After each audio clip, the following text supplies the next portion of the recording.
It is good to be with you on another episode of Service to Humanity, a sponsored program of the Federal Ministry of Humanitarian Affairs, Disaster Management and Social Development to update Nigerians on its activities as it carries out its mandate of coordinating humanitarian response while tackling the issues of poverty in our nation. My name is Habiba Zakzok, your anchor. The National Homegrown School Feeding Program is one program that has multiple impacts on the child, the economy, and well-being of the nation. Service to Humanity will never tire of bringing you stories from across the nation on the impact of this program. On this episode, we shall take you to Ekiti State to measure the impact of the school feeding program. We shall also be looking at a 3-day psychosocial support and integration program organized by the Humanitarian Ministry in collaboration with the National Drug Law Enforcement Agency for clients of drug and substance abuse.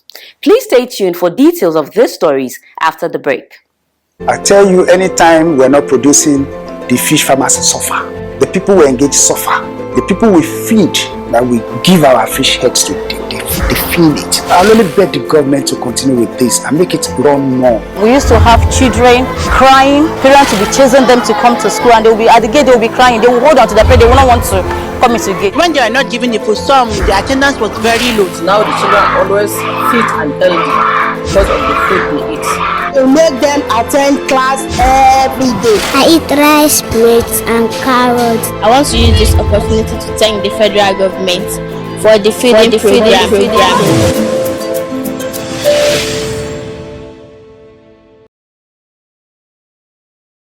We start with the Management Diary, where we bring you news and current happenings in the ministry and her agencies. In the news, National Homegrown School Feeding Program. Federal government raises cost of feeding to 100 naira per child. These and other stories shortly. Don't go away.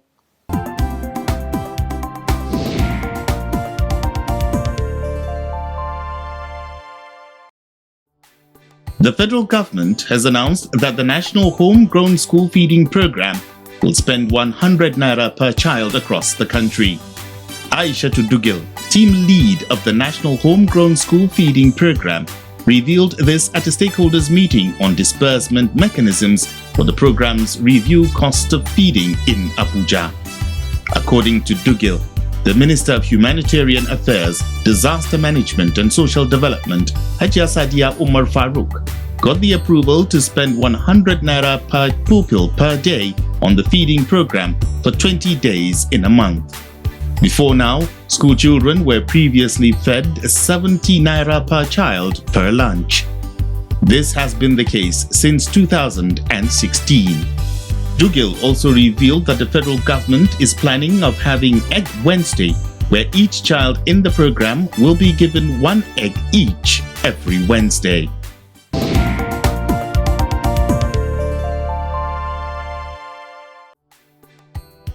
Minister of Humanitarian Affairs, Disaster Management and Social Development, Hajia Sadia Umar Farouk, says the National Emergency Management Agency, NEMA, has initiated assessment of a stampede which occurred in Rivers State at the weekend. This is with the intention to provide relief for the injured. The minister disclosed that NEMA had been on ground since the disaster occurred and assisted in recovering bodies and taking survivors to hospital for treatment. While expressing sadness over the disaster, Sadia Umar Farouk thanked other rescue agencies who assisted in the rescue operations. She expressed her condolences to the government and people of Rivers State over the unfortunate incident. A stampede at a religious event hosted at the Port Harcourt Polo Club resulted in scores of worshippers reportedly dying and many others being injured while trying to receive free gifts during a church program.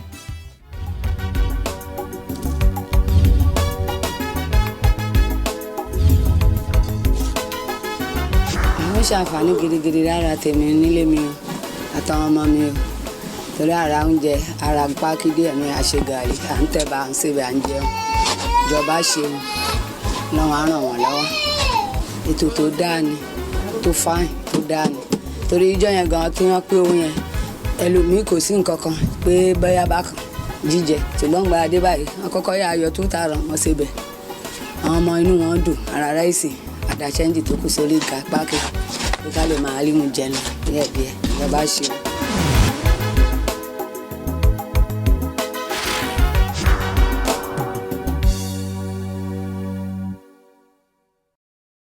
You are still watching Service to Humanity, bringing you activities from the Ministry of Humanitarian Affairs, Disaster Management and Social Development as it carries out its mandate.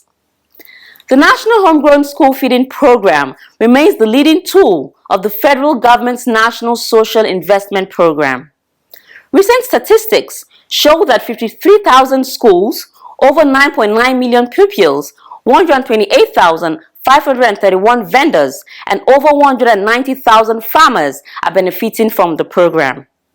Our crew visited Methodist Nursery and Primary School in Ekiti State to bring us more stories and testimonies on the impact of the school feeding program. Keep watching.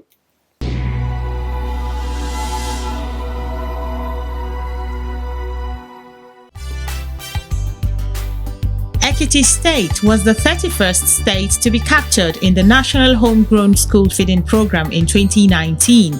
The program has remained impactful on the state by empowering and feeding the people of the community and their children. Methodist Nursery and Primary School is located in Ekiti, Irepedun, Ifelodun local government area of the state. Olulaye Bunola, head teacher of the school, speaks on the school feeding program since it was introduced in the school. In fact, it has been going on well. We really appreciate the federal government for giving us such things, because giving us this type of program help people, the needies, that maybe their parents they have no money to prepare food for them to the school. They will have the opportunity of free food program to eat. Ebunola says the program has had an impact on school enrollment. This thing has even boosted the enrollment, because turnoff of the pupils is better than before, because they will have it in their mind that when they get to school, they will have something which is a free offering given by taking food. They will come. So their enrollment has been okay since they've started this type of home feeding program. She also adds that the school feeding program has also impacted positively on the academic performance of the pupils. When somebody is not well fed, you will see they won't concentrate on what the teacher is even teaching them. Now they will just when the program has started, they will sit down, they will listen to whatever their teacher is even teaching. So it has saved much in education. Modupe Ibitoye and Mariam Adedipe, the vendors of the school, also share their testimonies. I have benefited a lot from the program because I use the money to restock my shop. I also sponsor my children's education with it. In fact, the money I make from it has been supporting my family. The school feeding program is very good, and we pray for the success of the program. As it is now, even children from other private schools have joined us because of the school feeding program.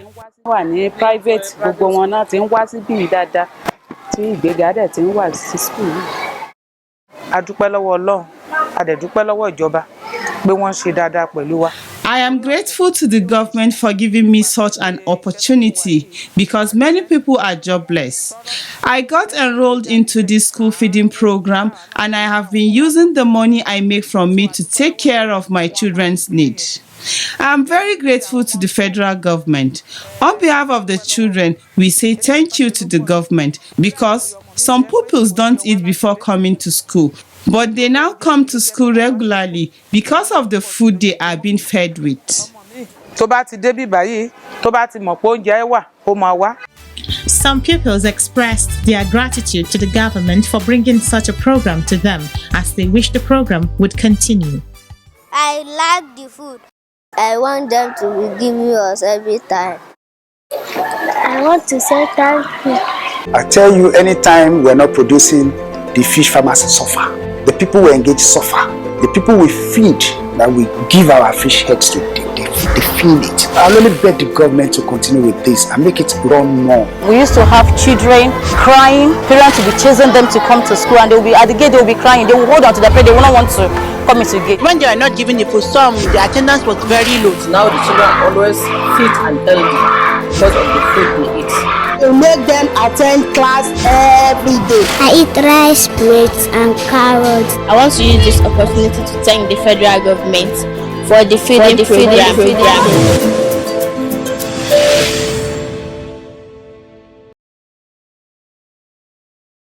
According to United Nations Office on Drugs Crime, over 500,000 people died in 2019 as a result of drug use. In the same year, more than 36 million people suffered from drug use disorders. Liver diseases and HIV continue to be prevalent among people who use drugs, particularly those who inject them. What is most worrisome is the fact that only 1 in 8 people with drug use disorders receive adequate treatment, and that women have unequal access to such treatment. It is in this light that the Ministry of Humanitarian Affairs, Disaster Management and Social Development, in collaboration with the National Drug Law Enforcement Agency, organized a psychosocial support and integration program for clients of drug and substance abuse in order to integrate them into the society and empower them through the federal government's social investment program. Let's take details of the event in our next story. Keep watching.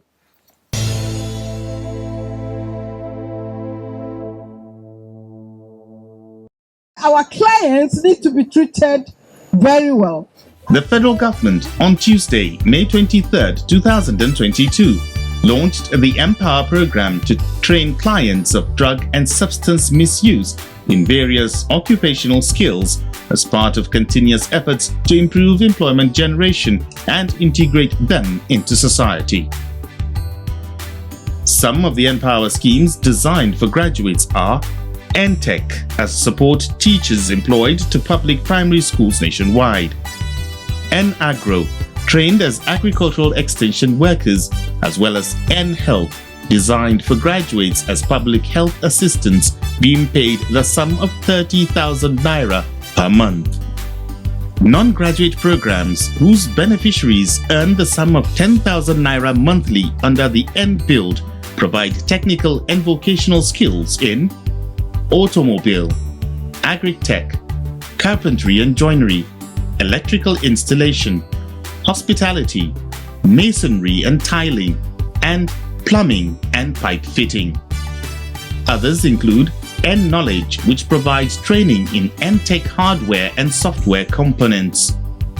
N-Power Creative, which provides training in animation, illustration, graphic design, post-production, script writing, and voice acting. According to the Federal Ministry of Humanitarian Affairs, Disaster Management and Social Development, the Empower scheme has benefited over 1.5 million young people across the country since its commencement. Dr. Nasir Sanugwarzo, the Permanent Secretary of the Ministry of Humanitarian Affairs, Disaster Management and Social Development, who was represented by Alhaji Ali Grema, the Director of Humanitarian, gave the insight in Abuja at the start of a 3-day training on psychosocial support and integration of drug and substance abuse clients organized by the ministry in collaboration with the National Drug Law Enforcement Agency, NDLEA. Dr. Warzo urged Nigerian youths to refrain from consuming drugs and other hazardous substances as it is very destructive to their health with a potential to wreck their future. It is very, very important that when we organize programs such as this, we do this with renewed optimism and determination. Our youth today must rise to the challenges confronting our society and demonstrate in the tireless effort that we are serious about building a caring and drug-free society. He bemoaned the fact that the amount of drug and substance misuse in our country has reached terrible proportions. And what's more concerning is that these narcotics are specifically targeted at young people in our society. Ladies and gentlemen, you will also agree with me that given the opportunity in our substance abuse in our country, the most effective tool to combat drug abuse is strengthening prevention programs, because prevention is the best approach. At the same time, we need to ensure that our treatment programs are effective to help those that are already in cycle of drug abuse. Guarzo noted that in the bid to address the menace of drug abuse, all hands must be on deck to rid Nigeria of drug problems by escalating poverty eradication through National Social Investment Program of the federal government. Fatima Abiola, Deputy Commander, Drug Demand Reduction of NDLEA FCT, spoke against stigmatization of reintegrated victims of drug and substance abuse. These guys, you've seen them now, right? And they are okay. After 6 months, 3 months, 9 months, they will leave NDLEA. And they are doing well. And they want to marry your daughter. Or the girls want to marry your son. How many of you are going to allow that? Let me see your hand up. Very good. Please, let's clap for ourselves. For those who did not raise up their hands, if these young men and women are your children, your nephews and nieces, and they want to marry, are you going to allow them to get married to good husbands and wives? Answer me. Yes. So you see, it's very good when it's on our side. When the good thing is on our side, then it's positive. But when it's on the other side, we feel it's not possible. But I'm happy today that almost 90% of people who are here today raised up their hands, that these ones are okay. And as long as they are okay and they have changed and they are ready to live a good life, you can give our sons and daughters to them to marry. Abiola encouraged that rehabilitated victims should be supported during their healing processes. For those who did not agree, I'm not blaming you, because that is the mindset of over 70% of people out there. They look at people who use drugs as people who cannot change. Like Madam, my director was saying the other time, that people said a drug user is a drug user. No way. A drug user is not a drug user. A drug user can change. There is what we call the recovery process. And the recovery process is a lifelong process. Recovery is a lifelong process. So the fact that someone has come for rehabilitation for 3 months, for 6 months, for 9 months, does not make the person totally, this person cannot use drug again. No. The person is in recovery for as long as the person will stop finally and stop using drug. But as long as the person is living a positive life and the person wants to change, then the person is good to go and the person needs our support. Israel Akponiri, a medical doctor and facilitator at the training workshop, talked about drug misuse as well as drug abuse. Drug misuse is when you use a drug for the unintended use of that drug. For example, I will give a very popular example. People have taken, there's a tablet called Piriton. Almost everybody knows it. It's an anti-allergy medication. People take it when they're having runny nose, they're having flu. But the side effect of that drug is drowsiness and sleep. And then you now hear people, when they're having difficult time sleeping, they go and take Piriton. So they're using the drug for the side effect, not for the effect of the drug. The abuse of drug is an intentional use of a drug beyond the prescribed parameters of that drug. According to Akponiri, abused drugs are classified into 3, namely stimulants, which boost activity in humans, hallucinogens, which give the mind a feeling of euphoria, and depressants, which make human beings behave and act slow.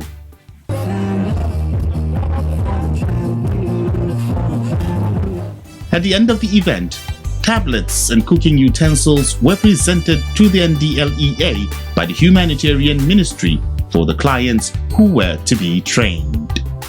Shadrach Haruna, Secretary and representative of the Director General of the NDLEA at the event, speaks on the need and idea of the collaboration between the Humanitarian Ministry and the NDLEA.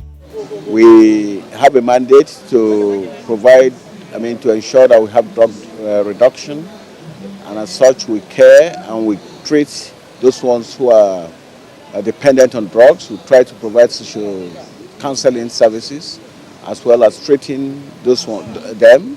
So that is what we're here for. That the clients which we have in our facilities, some of them have agreed to this rehabilitation process. And the Federal Ministry of Humanitarian Affairs is here this afternoon to support the agency's effort by providing them with starter packs to enable them get rehabilitated and reintegrated to the society and become useful again to themselves and to the society at whole. Haruna speaks on the benefits of the collaboration. Some of them you see here are actually either because of idleness, because of lack of job, because of nothing to do, so they're here, they go into drugs. So if these starter packs and these counseling proceedings which they have given them, and then the facilities provided to them will become useful for them to start on their own, certainly they will not go back into drug. Some people go into drug because they have nothing to do and they're idle. Head Special Duties of the Humanitarian Ministry, Nadia Soso Mohammed, speaks on the role of the Humanitarian Ministry in the rehabilitation and reintegration process. What we did was to come for the need analysis or need assessment, and we did that, and we were told this one wants to do computer graphics, computer design, website making and other stuff, even some barbing and some tailoring and some makeup artists. So we took that into consideration and then went back to the office, made the proposal to the ministry, and which was approved for us to come and do that. And then the thing is about training them for 3 days, and then after the 3 days these people will be given the startup pack to enable them start the business after living here. For the ICT people, have computers for them, which I cannot tell you how many, because for now we don't want to give people how many people are in the rehabilitation center. If I tell you this is how many we are, that means I'm telling you how many people are in the rehabilitation center. So we gave them, we gave them some computers, some tablets, and then we're bringing computers, plumbing making equipment, and then there's one for the phone making. There's a kit, a startup kit for phone making. We're also bringing for them.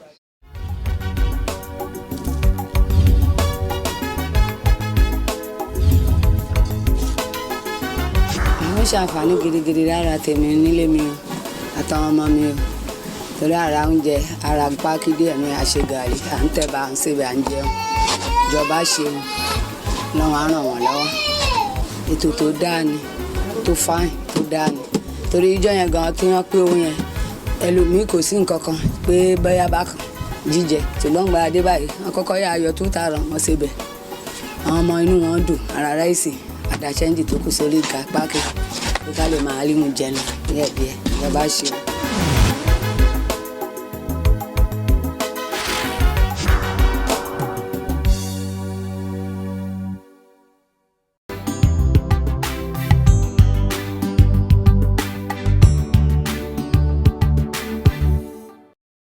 And it is on that note we end this episode of Service to Humanity. Until I come your way again next week, stay safe. Don't forget to send in questions and suggestions to any of our social media platforms or drop a message on the ministry's page on Facebook or Twitter. See you next week.